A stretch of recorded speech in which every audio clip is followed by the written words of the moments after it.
এই যে আমুদি চুনো মাছ, এটাকে আমরা এখানে বলি কী মাছ বেশ বলে, এটাকে মাদলি মাছ বলে। এই মাছগুলোকে এখন কাটবো, এটাকে একটু ঝাল ঝাল করে চচ্চড়ি করব। আর কাজকর্মগুলো তো সবই হয়ে গেছে, বৌদি এসেছিলো কাজ করে গেছে। আর আজকের ফ্রিজটা পরিষ্কার হবে, ও আসবে একটু পরে, তার আগে আমি মাছটা কেটে আমি ফ্রিজটাকে খালি করব। কেন কি আমার দ্বারা মানে বেশি ভারী ভুরি কাজ আমার দ্বারা আর হয় না বন্ধুরা।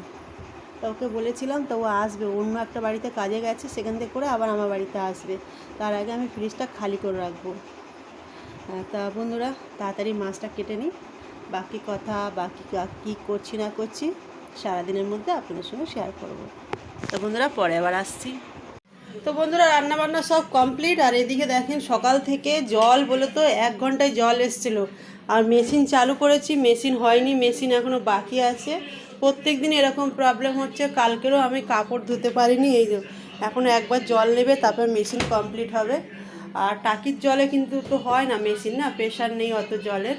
তা তার জন্য জানি না কখন আসবে। আর রান্নাবান্না করলাম, আর প্রচণ্ড তো গরম, সে তো প্রত্যেক দিনই বলি। এই যে ভেন্ডি ভাজা করেছি, আলু দিইনি এতে। আর এখানে করেছি এই যে সয়াবিন আলু দিয়ে, ছোট ছোট সয়াবিন। আর এখানে করেছি চুনো মাছ মানে আমুদি মাছ, এই যে আলু দিয়ে টমেটো দিয়ে একদম ঝাল ঝাল করে চচ্চড়ি মতন। আর এতে তো ভাত। আর কাজগুলো তো সবই হয়ে গেছে, শুধু স্নানটা এবার করতে যাবো। জলের অপেক্ষা করছিলাম, জলের অপেক্ষা করলে হবে না, ওই যে টাকিতে জল আছে, টাকির জলে চান করি। আর দেখি মেশিনটা কখন জল আসে, তারপরে মেশিনটাকে তো করতেই হবে, কারণ প্রচুর জামা কাপড় ওতে শুকনো হবে না নাহলে। তো যাই হোক বন্ধুরা পরে আবার আসছি। তো বন্ধুরা খাওয়া দাওয়া অনেকক্ষণ আগে হয়ে গেছে, আর খাওয়া দাওয়ার কিছুক্ষণ পরেই লাইট চলে গেছে। আজকে যেহেতু মঙ্গলবার সকালেই যায়, তা এখন করে দেখছি দুপুরে পরে যাচ্ছে। তা এত গরম আর সহ্য হচ্ছে না। তা যাই হোক আমরা বোনের ঘরে বসে আছি, এখানে একটু খোলামেলা মানে একটু হাওয়া আসছে তাও। আর পুচকুর জন্য আমরা জুতো অর্ডার দিয়েছিলাম, তা জুতোটা কেমন এসছে একটু আপনাদেরকে দেখাই। আমাদের পুচকুর জুতো চলে এসছে। পুচকুর জুতোটা ওর থেকেও বড়, পায়ের জুতো, এটা বড় হবে চলবে, লং লাস্টিং না বন্ধুরা, ওর জুতো না, মেয়ের জুতো। তো একটু পুচকুকে আমরা পরিয়ে দেখাচ্ছি, মানে দেখছি কেমন লাগে। তো পরে আর খুলতে পারছে না, টানা হিজড়া করছে। আর এতটাই গরম, এই যে ছোট একটা ফ্যান চালিয়ে ওকে বসিয়ে রাখা হয়েছে। আর এই যে মেয়ে একটু প্ল্যানিং হচ্ছে কোথাও বাইরে যাব, তার জন্য কেনাকাটা চলছে আমাদের। তা কোথায় যাব নিশ্চয়ই আপনাদের সঙ্গে শেয়ার করব, এখনও শিওর হয়নি আমরা যে যাবো কি যাব না। তা যাই হোক যদি যাই তাহলে অবশ্যই বলবো। তো এই যে জুতো জামা অনেক কিছুই কেনাকাটা হয়েছে মোটামুটি, পরে সব আপনাদের সঙ্গে শেয়ার করবো। আর এখন যা গরম, গরমে কথা বলারও ইচ্ছা নেই। তা বন্ধুরা পরে আসছি। আর এই যে পুচকু খেলাবেলা নিয়ে সব খেলা করছে, এই যে খেলা করছে। তো বন্ধুরা লাইট এসেছিল 4টের সময়, তারপরে আমরা একটু ঘুমাচ্ছিলাম। আর এই যে পুচকু আমাদের বাড়িতেই ঘুমাচ্ছিল, আমাদের বাড়িতে খুব গরম তো ওই জন্য। আর এই যে আমরা আজকের পুচকুকে ওর দিদির কাছে রেখে, আমার মেয়ে বেবি সিটিং করবে আজকের, ওর বোনকে দেখাশোনা করবে। আমরা যাচ্ছি আজকের বাজারে, বোন আর আমি।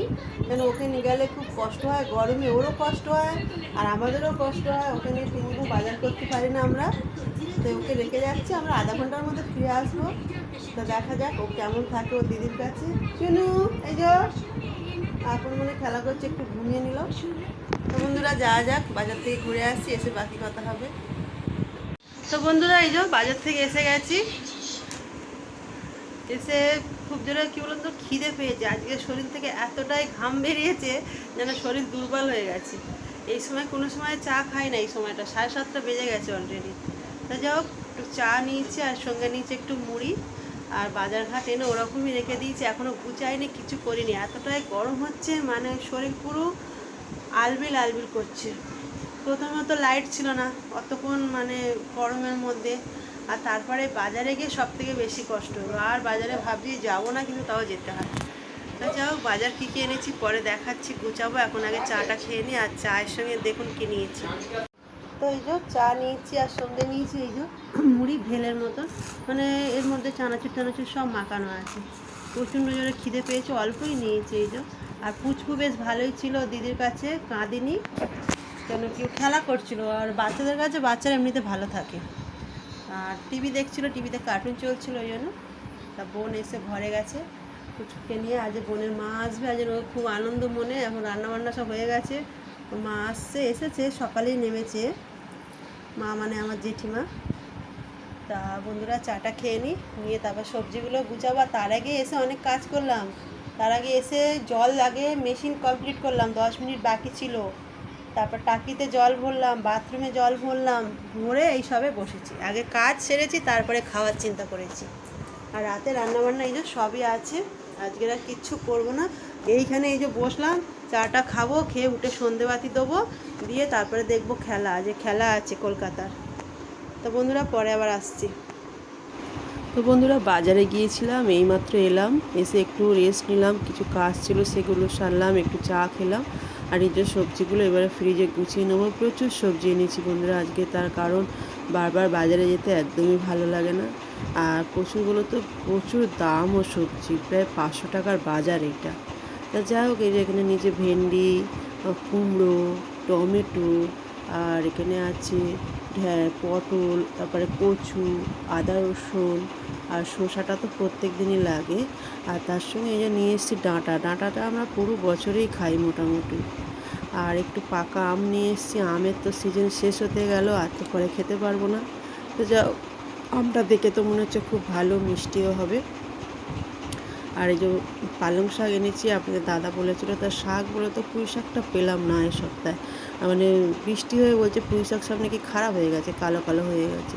তো যা হোক বন্ধুরা, সবজিগুলো গুছিয়ে নিই, পরে আবার আসছি। তো বন্ধুরা আছি এখন কিচেনে, খাওয়া দাওয়ার ব্যবস্থা হচ্ছে।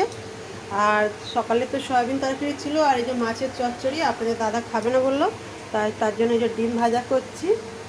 আর এত বড় তাওয়াটা কেন বলুন তো? আসলে সকালবেলা পরোটা বানিয়েছিলাম, তো তাওয়াতে তেল ছিল, আর 2টো ডিম, ওই জন্য ভাবলাম বড়ো তাওয়ায় করে করি, তাহলে ভালো হবে। আর মেয়ে খাবে ডিম পোচ, ওকে একটা ডিম পোচ করে দেবো। আর আমার তো এই যে মাছের চচ্চড়ি আছে, আমি তো একটু মাছ ভক্ত লোক। এই যে ডিম নিলাম মেয়ের জন্য, আমলেট বানিয়ে দিই, ও রাতে আর ভাত খাবে না। আর ফ্রিজটা দেখেন বন্ধুরা, পুরো লোড সবজিতে, বোনেরও সবজি, আমার সবজি, পুরো ভর্তি হয়ে গেছে। আর আজকের না জল ছিল না বন্ধুরা, জল ছিল না বলো তো, আজকে মঙ্গলবার, আমি কাল ভুলে গিয়েছিলাম। আজকে জলের কারখানা বন্ধ থাকে। সকাল থেকে ফোন করছি, ফোনই তুলছে না ওরা। আমি ভাবছি কী হলো, ফোন কেন তুলছে না। তারপরে হঠাৎ মনে পড়লো আজকে মঙ্গলবার, তার জন্য মানে জলের ফ্যাক্টরি বন্ধ। তা আপনাদের দাদাকে ফোন করতে, আর জল একদমই ছিল না। আপনাদের দাদাকে ফোন করতে 1 পেটি জলের বোতল কিনে নিয়ে এসেছি। তাই এই যে ডিপ ফ্রিজে রেখেছি, কেন কি না ডিপ ফ্রিজে তো নেই। আর আমরস বানিয়েছিলাম, এই যে আমরসটা ডিপ ফ্রিজে একটু রেখেছি। আর ওদের খাওয়া হয়ে গেছে, মেয়ের বাবার খাওয়া হয়ে গেছে, আমি এখনও খাইনি। আমি একটা খাওয়ার পরে খাবো। তা ওই আবার 1 পেটি জল কিনে আনতে হলো। কালকেরে ফোন করে একবারে 2 ড্রাম জল নিয়ে নেবো বেশি করে, কারণ গরমে প্রচুর জল খাচ্ছি আমরা। আর তার সঙ্গে একটা ড্রাম কিনেও নেবো, একটা ড্রাম অলরেডি কেনা আছে, আর একটা কিনে নেবো। তাহলে যখনই নেবো 2 পেট মানে 2 ড্রাম করে জল নিলে তাহলে আর অসুবিধা হবে না। তা বন্ধুরা খাওয়া দাওয়া করে নিই, পরে আসছি। আর আমার অবস্থাটা দেখবেন, এই দেখেন আমি পুরো তেলে ভাজা পাঁপড়ের মতন হয়ে গেছি, আমার পুরো ঘাম ঝরছে। এই দেখেন পুরো ঘাম ঝরছে। আমি খাওয়া দাওয়া করে গাটা ধুয়ে তারপর আমার যে শরীর খুব খারাপ লাগছে গরমে। আর ওদিকে ডোরটা বন্ধ করে ওরা মেয়ে বাবাতে এসি চালিয়ে বসেছে সবে। তো এই খেতে বসবো, গাটা ঠান্ডা হয়ে যাবে, তারপর গাটা ধুয়ে তারপর সুন্দর করে শুতে যাবো। তা বন্ধুরা খাওয়া দাওয়া করে নিই, পরে আসছি। তো বন্ধুরা যে জল নেই সকাল থেকে, না লাইট আছে, না খাওয়ার জল আছে, না মানে কোনো জলই ছিল না আজকে সারাদিন। একদম কি বলবো, আর কেমনভাবে কেটেছে সে আমরাই জানি। তা যাই হোক, এই যে গাছগুলো না খুব সুন্দরভাবে ডগ ছেড়েছে, তাই এগুলোকে একটু যত্ন করতে হবে। জল টল তো দিই, আর ছোট জায়গা বুঝতেই পারছেন। আর এই যে আপনাদের দাদা 1 পেটি জল বাইরে থেকে কিনে এনেছে, কেন যেহেতু আমরা বিল্ডিংয়ের জল খাই না, আমরা কেনা জল খাই। আর আজ জলের ফ্যাক্টরি ছিল বন্ধ। তো বন্ধুরা খাওয়া দাওয়া তো অনেকক্ষণ হয়ে গেছে, তাই শুয়ে পড়বো, তাই বিছানা করবো। আর আপনাদের দাদা এমনি ঘুমাচ্ছে, আর মেয়ে শুয়ে পড়েছে। আর তার আগে একটু ওই চুলটা পুরো ঘামে ভিজে গেছে, কেমন একটা হচ্ছিলো, তার জন্য একটু চুলটা ছেড়ে হাওয়ায় বসেছিলাম। তা যা হোক বন্ধুরা, আপনারা সবাই ভালো থাকবেন, সুস্থ থাকবেন এবং সাবধানে থাকবেন। আর আমার ভিডিওগুলো যদি আপনাদের ভালো লাগে তাহলে লাইক কমেন্ট শেয়ার করে দেবেন আর আমার পাশে থাকবেন। আর যারা নতুন তাদেরকে অনুরোধ করব চ্যানেলটাকে সাবস্ক্রাইব করবেন। আর যারা পেজ থেকে দেখছেন তাদেরকে অনুরোধ করব পেজটা ফলো করবেন। সবাইকে জানাই গুড নাইট।